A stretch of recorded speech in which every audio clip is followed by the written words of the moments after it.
Hello friend, नैतिक IAS academy के platform पे आप सभी का स्वागत है।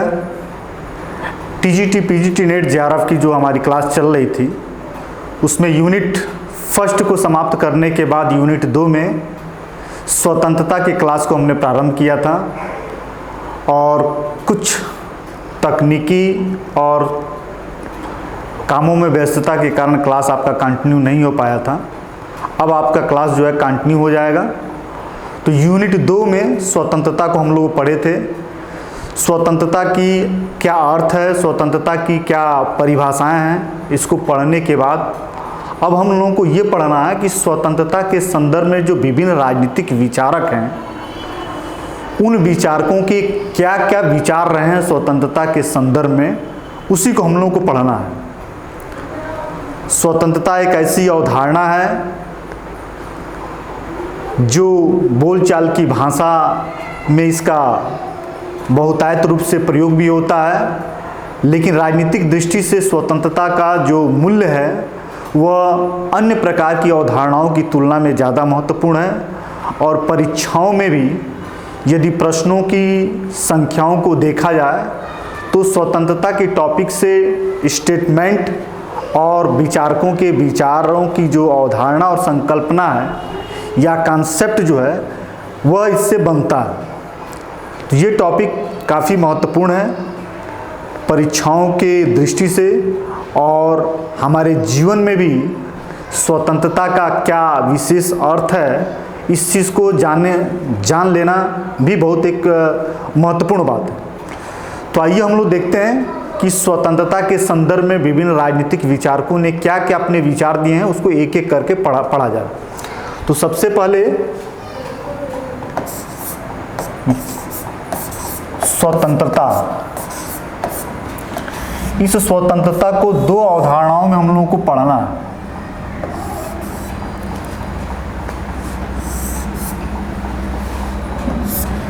स्वतंत्रता का नकारात्मक अवधारणा,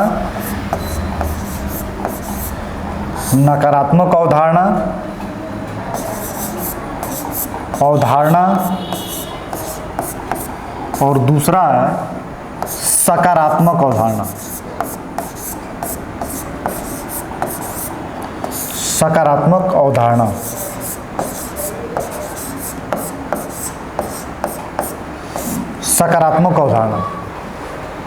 नकारात्मक अवधारणा और सकारात्मक अवधारणा। इस बात को समझ लिया जाए कि स्वतंत्रता की नकारात्मक अवधारणा, स्वतंत्रता के सकारात्मक अवधारणा क्या होता है। नकारात्मक अवधारणा को मानने वालों का विश्वास यह है कि जो व्यक्ति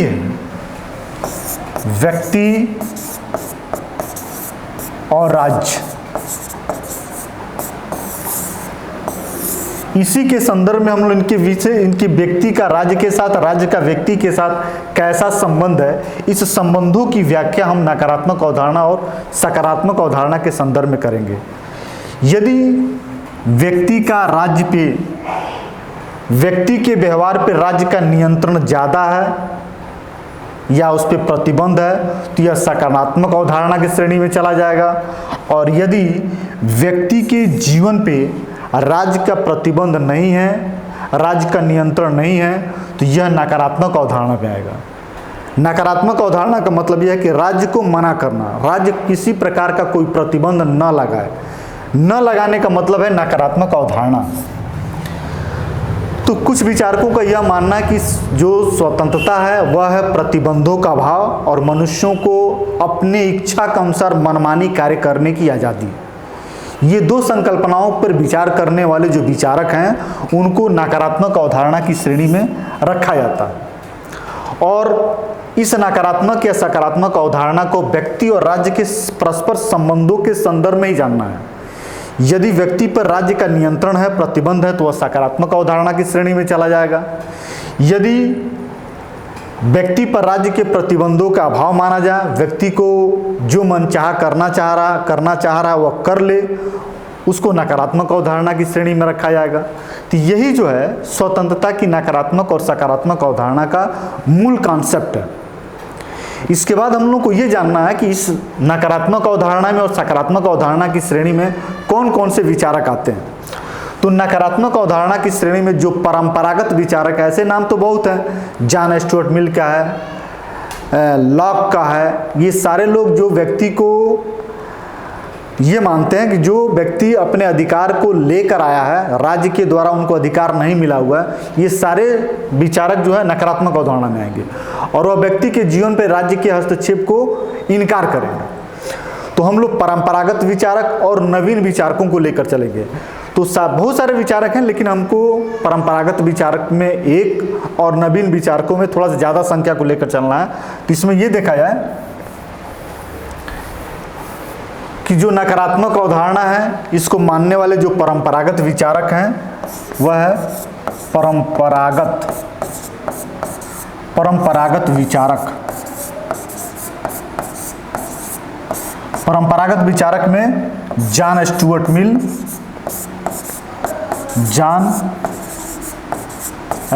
मिल और नवीन विचारक में जो नवीन विचारक हैं उसमें हैं रॉबर्ट नॉजिक,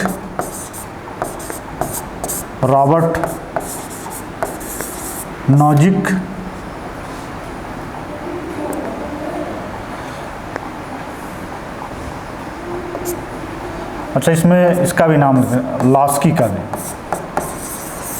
लॉस्की भी है, जॉन स्टुअर्ट मिल, लॉस्की। नवीन विचारक में रॉबर्ट नॉजिक, फ्रीडमैन और हेयक, इनको हम लोग पढ़ेंगे। और सकारात्मक अवधारणा के अंतर्गत में हम लोग टी.एच. ग्रीन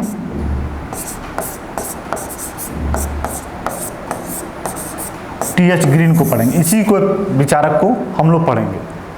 ठीक है, तो आते हैं हम लोग पहले परंपरागत विचारकों में जॉन स्टुअर्ट मिल और लॉस्की को पढ़ेंगे, उसके बाद टी.एच. ग्रीन को पढ़ेंगे, उसके बाद से हम लोग नवीन विचारकों में रॉबर्ट नॉजिक, फ्रीडमैन और हेयक को पढ़ेंगे एक एक करके। ठीक है, जॉन स्टुअर्ट मिल के विचार, जॉन स्टुअर्ट मिल के विचार।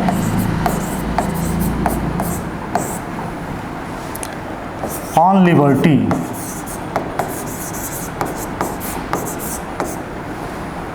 जो 1859 की पुस्तक है। जॉन स्टुअर्ट मिल ने अपनी स्वतंत्रता संबंधी अवधारणाओं को अपनी पुस्तक ऑन लिबर्टी में, जो 1859 में प्रकाशित हुआ था, इसी में जो है अपने विचारों को रखा और इसको चिरसम्मत क्लासिकल या परंपरागत अवधारणाओं की श्रेणी में रखा गया है। पश्चिमी राजनीतिक विचारकों में हम लोगों ने जॉन स्टुअर्ट मिल को एक विचारक के रूप में भी पढ़ा है, जहां इसकी स्वतंत्रता संबंधी अवधारणा को हम लोग पढ़े हैं। लेकिन आज स्वतंत्रता की जो अवधारणा है, जिसके संदर्भ में हम लोग सैद्धांतिक रूप से पढ़ना है, उसमें फिर से पुनः हमको जो है जॉन स्टुअर्ट मिल के विचार को पढ़ना। तो हमने ये बताया भी था कि जो राजनीतिक शास्त्र है, राजनीतिक शास्त्र का जो हमारा विषय है, यह कुछ है नहीं, चाहे इसकी सिद्धांत हो या इसकी कोई भी बातें हों, वह मूल रूप से जो राजनीतिक विचारक हैं, उन विचारकों द्वारा उस टॉपिक पे दिए गए जो विचार होते हैं, वही राजनीतिक शास्त्र का विषय वस्तु बनता है। इसके अलावा कुछ होता नहीं है। इसीलिए राजनीतिक शास्त्र को समझने के लिए राजनीतिक विचारकों के विचार को समझ लेना जरूरी होता है। तो जिन लोगों ने जॉन स्टुअर्ट मिल को एक विचारक के रूप में, चिंतक के रूप में जब पढ़ा होगा, तो निश्चित तौर से उनके दिमाग पर एक फिगर बन गई होगी कि जॉन स्टुअर्ट मिल जो लिबर्टी या स्वतंत्रता के संदर्भ में क्या विचार रखता है। तो जॉन स्टुअर्ट मिल स्वतंत्रता की नकारात्मक अवधारणा का समर्थन करता है और हमने ये जान रखा कि नकारात्मक स्वतंत्रता का मतलब क्या होता है। तो नकारात्मक स्वतंत्रता का मतलब ये होता है कि राज्य जो है व्यक्ति के जीवन में कोई हस्तक्षेप न करे, व्यक्ति के जीवन पर प्रतिबंधों का अभाव है और जो व्यक्ति अपनी मन और अपनी इच्छा से जो कुछ करना चाहता है उसे वह करने की पूरी आज़ादी मिलनी चाहिए। यही नकारात्मक स्वतंत्रता की श्रेणी में आता है। इसी बात को जॉन स्टुअर्ट मिल अपने विचारों को आधार बनाकर अपनी बात को रखता है। तो जॉन स्टुअर्ट मिल किन बातों को कैसे कहता है, वह बताता है कि स्वतंत्रता की जो बात है उसको इसने दो भागों में बांटा। स्वतंत्रता में एक विचार अभिव्यक्ति की बात रखता है, एक कार्य की आज़ादी की रखता है। स्वतंत्रता के संदर्भ में इसने जो है, स्वतंत्रता के संदर्भ में दो बातें हैं।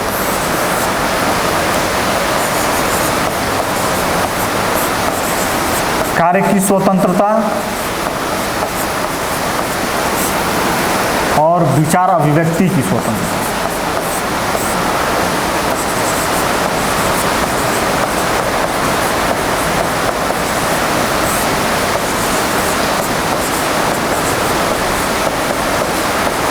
विचार अभिव्यक्ति की स्वतंत्रता। जब जॉन स्टुअर्ट मिल कहता है कि जो विचार अभिव्यक्ति है ये पूर्णतः नकारात्मक स्वतंत्रता की श्रेणी में आता है। जो विचार अभिव्यक्ति की स्वतंत्रता है ये पूरी तरीके से नकारात्मक स्वतंत्रता की व्यवस्था है। कहने का मतलब यह है कि जो मनुष्य है उसके बोलने की आज़ादी पर राज्य को किसी भी प्रकार का कोई प्रतिबंध नहीं लगाना चाहिए। राज्य तो प्रतिबंध लगाए ही नहीं, बल्कि समाज भी अपने परंपराओं प्रथाओं के प्रतिष्ठा में या बचाव में भी व्यक्ति की अभिव्यक्ति की जो आज़ादी है उस पर किसी प्रकार की कोई प्रतिबंध नहीं लगाना चाहिए। कोई व्यक्ति किसी परंपरा के विरोध बोलता है या उसकी आलोचना करता है तो भी उसे आलोचना करने, विरोध करने की पूरी आज़ादी मिलनी चाहिए। यदि उस पर इस तरीके की प्रतिबंध लगाया जाता है तो निश्चित तौर से सच्चाई हमारे समाज से दूर रहेगी। विचार की अभिव्यक्ति से सच्चाई को अभिव्यक्त करने का मौका मिलता है और यही तरीका होता है सच्चाई को जानने का। तो जिस समाज में सच्चाई को जानना है वहाँ विचार की पूर्ण अभिव्यक्ति होनी चाहिए। विचार पे की अभिव्यक्ति पे किसी प्रकार की कोई प्रतिबंध नहीं होना चाहिए। यदि प्रतिबंध लगाया जाता है तो निश्चित तौर से सच्चाइयाँ हमसे दूर हो जाएंगी, हम सच्चाई को सही से समझ नहीं पाएंगे या सच्चाई हमसे दूर होती चली जाएंगी। और सच्चाई यदि हमारे समाज से, हमारे राज्य से, हमसे दूर होता है तो निश्चित तौर से व्यक्ति के व्यक्तित्व का विकास और उस समाज का विकास रुक जाएगा। व्यक्ति का विकास और समाज के विकास का आधार सच्चाई ही होता है और इसी सच्चाई को जानने के लिए मिल जो है पूर्ण विचार अभिव्यक्ति की स्वतंत्रता की मांग करता है।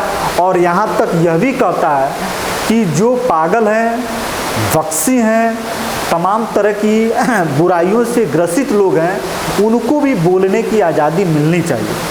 उसका कहने का अर्थ यह है, बोलने से सच बाहर होता है और नहीं बोलने से सच छिप जाता है। इसीलिए बोलने की पूर्ण क्या होती है, आज़ादी होनी चाहिए। तो विचार की अभिव्यक्ति की पूर्ण आज़ादी के साथ साथ वह दूसरी बात व्यक्त करता है कि कार्य की स्वतंत्रता। कार्य की स्वतंत्रता क्या है? इसमें इसने कहा कि मनुष्य जो कार्य करता है उसके दो संदर्भ हैं। मनुष्य के जो कार्य हैं उसके दो संदर्भ हैं। एक तो सामाजिक होता है,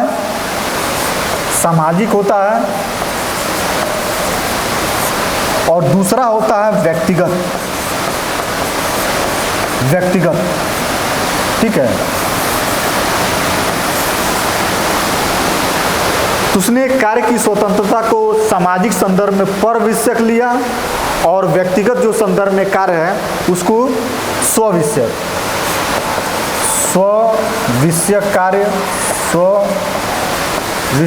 कार्य,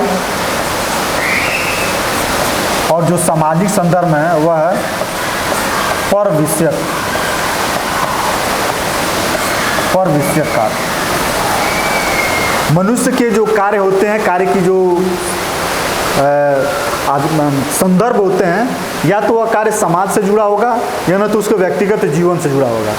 तो मिल का यह मानना है कि जो कार्य व्यक्ति के व्यक्तिगत जीवन से संबंधित है उस पर राज्य को किसी भी प्रकार की कोई प्रतिबंध नहीं लगाना चाहिए, क्योंकि उसका परिणाम, उस कार्य का परिणाम व्यक्ति के स्वतः पर भुगतना होता है, इसलिए उस पर किसी प्रकार की कोई प्रतिबंध नहीं होना चाहिए। और जिन कार्यों का संबंध पर विषयक अर्थात दूसरे लोगों से और समाज से संबंधित होता है, उस पर सामाजिक मूल्य और मान्यताओं को ध्यान में रख कुछ प्रतिबंध लगाए जा सकते हैं। उसने उदाहरण भी दिया, यदि कोई व्यक्ति मदिरा पी के, शराब पी के अपने घर के अंदर बैठ के शराब पीता है, खुल के शराब पीता है, उसमें गाना गाता है, नाचता है, उसके इस कार्य से व्यक्ति के दूसरे लोगों पे कोई प्रभाव नहीं पड़ता है, तो उसे ये पूर्ण आज़ादी मिलनी चाहिए, क्योंकि उसका असर, उसका प्रभाव किसी दूसरे व्यक्ति पर ना होके उस व्यक्ति के स्वतः के ऊपर पड़ता है। इसलिए इस पर किसी प्रकार की कोई प्रतिबंध नहीं लगनी चाहिए। लेकिन यदि व्यक्ति इसी शराब को पीने के बाद किसी दूसरे को गाली देता है या दूसरे के घरों पे जाके ईंटा फेंकता है या गाना इतने शोर में मचा कर सुनता है जिससे दूसरे को डिस्टर्बेंस महसूस होता है, इन कार्यों पे प्रतिबंध जो है लगाना चाहिए। इन कुल विचारों को सुनने के बाद हम लोगों को यह बात समझ में आनी चाहिए कि जॉन स्टुअर्ट मिल स्वतंत्रता के नकारात्मक अवधारणा का समर्थक है और विचार की अभिव्यक्ति और स्व-विषयक कार्यों में राज्य के हस्तक्षेप को इनकार करता है और व्यक्ति के मनमानी कार्यों की आज़ादी को समर्थन करता है। जिन कार्यों का संबंध समाज से संबंधित होता है, उन कार्यों पे मिल जो है राज्य के प्रतिबंधों को स्वीकार करता है। यही बातें जो है आपको परीक्षाओं में जॉन स्टुअर्ट मिल से जो स्वतंत्रता संबंधी अवधारणा है, इसको पूछे जाएंगे। इन सब बातों को सुनने के बाद कुल मिलाजुला के इस पे 2 ही 3 प्रकार के प्रश्न बनते हैं। एक तो इसकी पुस्तक ऑन लिबर्टी किसने लिखा है, दूसरा इसका प्रकाशन कब होता है, किस विचारक ने जॉन स्टुअर्ट मिल स्वतंत्रता के नकारात्मक या सकारात्मक किस श्रेणी में आता है, ये प्रश्न बनेगा। किसने जो है कार्यों को पर विषयक और स्व विषयक कार्यों में विभाजित किया है, विचार की अभिव्यक्ति की पूर्ण आज़ादी किसने दिया है, या किसने जो है पागल और झक्की टाइप के लोगों को भी पूर्ण बोलने की आज़ादी की बात करता है, किसने जो है सच को जानने के लिए विचार की अभिव्यक्ति को एक सशक्त माध्यम के रूप में स्वीकार करता है। इन्हीं सब बातों से प्रश्न आपके बनेंगे और पूछे जाएंगे। इन सारे प्रश्नों का जवाब जॉन स्टुअर्ट मिल, ठीक है। इस तरीके से हम लोगों ने स्वतंत्रता की जो नकारात्मक अवधारणा है, खासकर परंपरागत, उसमें हम लोगों ने जॉन स्टुअर्ट मिल की अवधारणा को आज समझा। अब दूसरे विचारक को जो स्वतंत्रता के नकारात्मक अवधारणा से संबंधित है, वह है हेरोल्ड जे लॉस्की। उनके बातों को हम लोग पढ़ा जाए और देखा जाए। Harold J Laski, Harold J Laski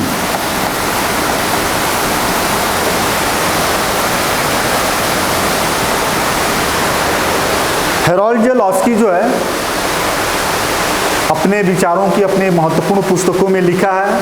उसने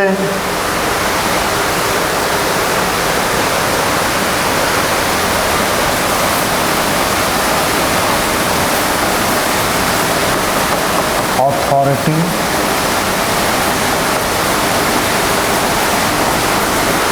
इन मॉडर्न स्टेट,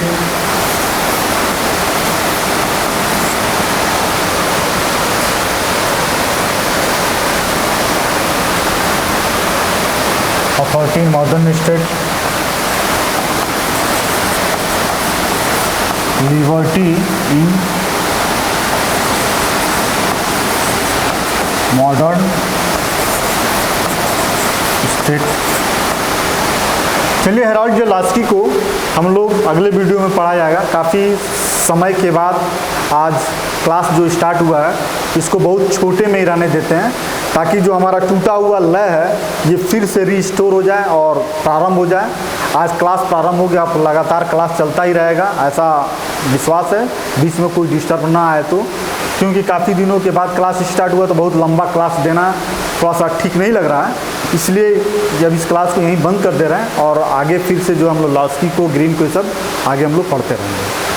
हम आशा रखते हैं कि यूनिट 2 की जो है, फर्स्ट यूनिट की आप लोगों ने अपना कॉपी बना लिया होगा। यूनिट 2 को भी आप इसी तरीके से क्लास को पढ़िए, सुनिए और अपनी कॉपी तैयार करते रहिए।